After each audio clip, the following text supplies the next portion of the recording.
हाँ जी, मैं यहाँ ये जानना चाहता हूँ कि जैसे आपने एग्रो फॉरेस्ट्री कहा, एक ऐसा शब्द मुझे लग रहा है कि जैसे मैं किसान हूँ और मैं अपने खेत में गेहूँ उगा रहा हूँ या बाजरा उगा रहा हूँ, पपीता उगा रहा हूँ या मिर्च उगा रहा हूँ, और तो मुझे क्या फ़ायदा होगा अगर मैं एग्रो फॉरेस्ट्री करूँ? क्या मुझे ये फसलें छोड़नी होंगी?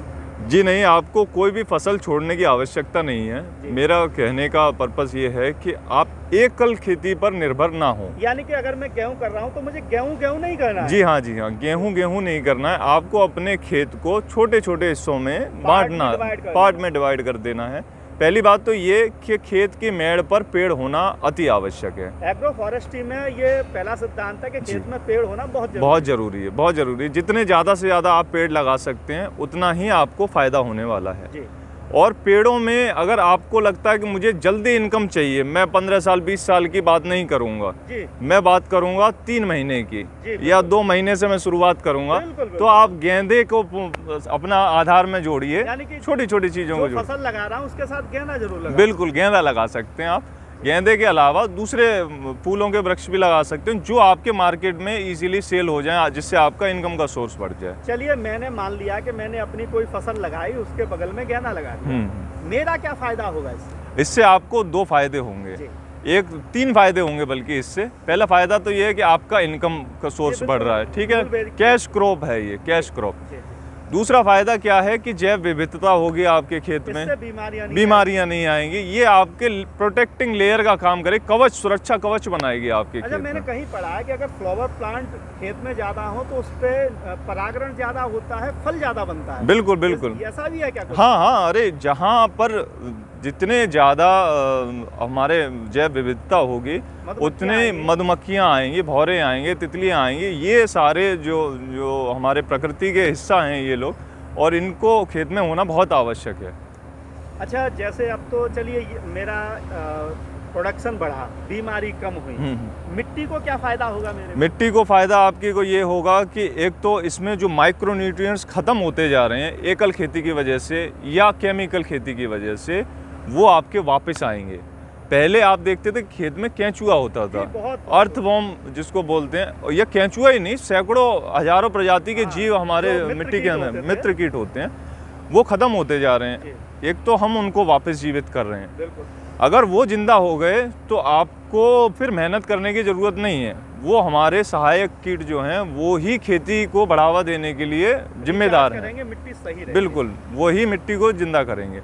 मिट्टी में पोलाई लेके आते हैं एक तो वो, दूसरा माइक्रो न्यूट्रिएंट्स जो हैं वो नीचे से ऊपर लेकर के आते हैं।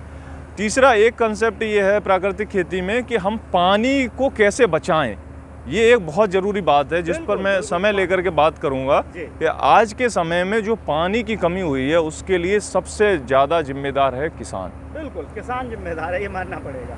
अब हमारे यहाँ फिरोज़ाबाद के अंदर अभी हम लोग हैं और ये एक इंडस्ट्रियल शहर है, औद्योगिक सिटी है, तो इसमें भी पानी की खपत बहुत ज़्यादा होती है कांच की फैक्ट्रियों में, लेकिन फिर भी उससे भी ज़्यादा अभी भी पानी का उपभोग किसान ही कर रहे हैं, पानी की बर्बादी कर रहे हैं, ऐसा कह सकते हैं। ये है कि मैंने ये देखा है कि हमारे यहाँ मक्का जो है गर्मियों में उगाया जा रहा है, बिल्कुल, बाजरा जो है गर्मियों में उगाया जा रहा है, और पानी का अंधाधुंध जो है उपयोग किया जा रहा है। जबकि फसल चक्र के हिसाब से हमें ऐसी फसलें उगानी चाहिए जो कि समय के हिसाब से पानी यूज़ किया जाए।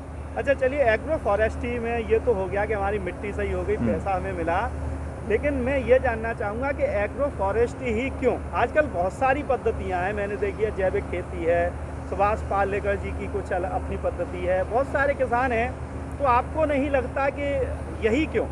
यही इसलिए क्योंकि जब आप 1000 साल पीछे जाएंगे, 1000 साल पीछे की बात कर रहा हूँ मैं, जब हमारा देश सोने की चिड़िया कहा जाता था, जब हमारे पास में हम लोग बहुत धनी देश थे, यहाँ विदेशी लोग आते थे हमारे देश में, हम लोग व्यापार करते थे, और ये कृषि आधारित देश ही है हमारा तो हमेशा से। तो उस समय यही एक माध्यम था खेती करने का, कृषि वानिकी, ये एकमात्र तरीका था और यही एक सफल तरीका है।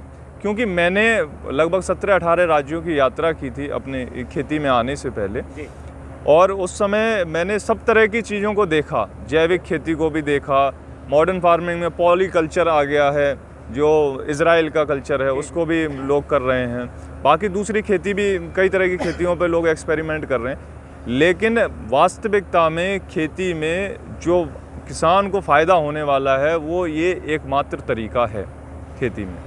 एक तो क्या है, आप जब मिश्रित खेती कर रहे हैं तो आपको मान लीजिए एक फसल आपकी ख़राब होती है तो आपको लॉस नहीं है। एकल खेती में क्या, अगर आपकी एक फसल ख़राब होगी, जैसे बाजरा आपने लगाया, अब बाजरा पका खड़ा है, बारिश हो गई, ये अभी लेटेस्ट का एग्जाम्पल है, मिर्च पकी खड़ी है, बारिश हो गई तो पूरा का पूरा बाजरा आपका ख़राब हो गया, नष्ट हो गया। या गेहूं आपका पका खड़ा है, उस समय पे बरसात हो गई तो वो गेहूं पलट जाता है। ये हम अक्सर देखते हैं, ये समस्या हर साल हम देख रहे हैं किसानों के साथ में। तो जब आप मिश्रित खेती करेंगे तो क्या होगा, आपकी एक फसल अगर ख़राब होगी तो आपको दूसरी फसल बचाएगी, फसल से हम रिकवर बिल्कुल कर लेंगे। क्या है कि हम फलदार वृक्षों की बात करें तो केला, पपीता जैसे हमको फल ज़रूर अपने खेत में लगाने चाहिए। उससे क्या बेनिफिट है कि हमको इनकम का सोर्स तो वो बहुत अच्छा है ही, किसी और खेती में, बल्कि मैं तो ये कहूँगा किसी भी खेती में, चाहे आप अनाज करें, चाहे दलहन करें, चाहे तिलहन करें, कुछ भी करें, बागवानी से ज़्यादा इनकम किसी में है ही नहीं। ये बिल्कुल प्रैक्टिकली बात है, मैं खुद ग्रो कर रहा हूँ तो जी मुझे जी खुद आइडिया है इसका। तो इसलिए बागवानी करना बहुत ज़रूरी है। उनको स्पेशल कोई ट्रीटमेंट नहीं चाहिए होता है। आप हमारे खेत में जितने भी पेड़ देख रहे हैं, हम इनकी कोई केयर नहीं करते हैं, हम इनको कभी पानी नहीं देते हैं, हम इनकी कभी नराई गुड़ाई नहीं करते हैं। ये स्वतः ही प्राकृतिक रूप से ये सारे ग्रो कर रहे हैं। और ये जो भी आप देख रहे हैं, ये 2 साल के अंदर इतने बड़े हुए हैं ये सारे पेड़। 15-20 फीट जो है पौधों की हाइट हुई है, वो भी 2 वर्ष। ये सिर्फ 2 साल के पौधे हैं ये सारे। तो ये मैंने खुद ये करके देखा है, तब मैं इस बात को कह पा रहा हूँ। और हमारी मिट्टी आप देखेंगे तो ये कंकड़ वाली मिट्टी है, जिसमें ऑर्गेनिक कंटेंट बिल्कुल भी नहीं था, शून्य था, मतलब जीवाश्म था ही नहीं। लेकिन आज इसमें इतना जीवाश्म है कि ज़मीन के अंदर से छोटे छोटे विस्फोट होते हैं। जहाँ भी पानी गिरता है वहाँ से हज़ारों की संख्या में केंचुए बाहर निकल आते हैं। और बहुत बहुत बड़े 1-1, 1.5 फीट के केंचुए यहाँ पे हमने आसानी से देखने को मिलते हैं। हमको रिस्पॉन्सिबल हैं इसके लिए। और पानी बचाने की मैं बात कर रहा था, उस पर थोड़ा सा मैं 1 मिनट के लिए समय लूँगा। पानी कैसे बचा सकते हैं?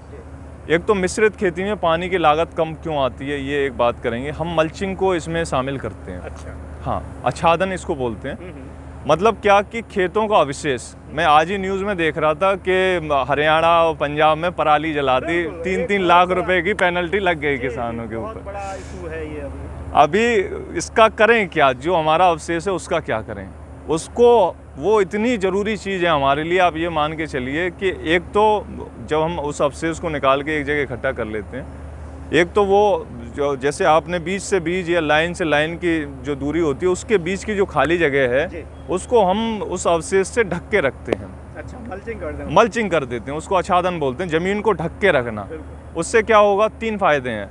एक तो अगर आपके खेत में दीमक है, जैसे इस मिट्टी में बहुत दीमक है, लेकिन फसलों को नुकसान नहीं करती है। क्यों नहीं करती? क्योंकि दीमक हमेशा सूखा खाती है। अगर उसको सूखा नहीं मिलेगा तो हरा खाएगी। तो हमने जो मल्चिंग उससे कर दी है तो दीमक उसको खाएगी।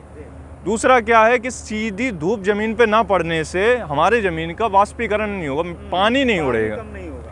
तो हमारा जो पानी का कंजप्शन है, अगर हम 100 लीटर पानी को उपयोग कर रहे हैं तो वो कंजप्शन घट के 10 लीटर तक रह जाता है, बल्कि और 5 लीटर तक रह जाता है।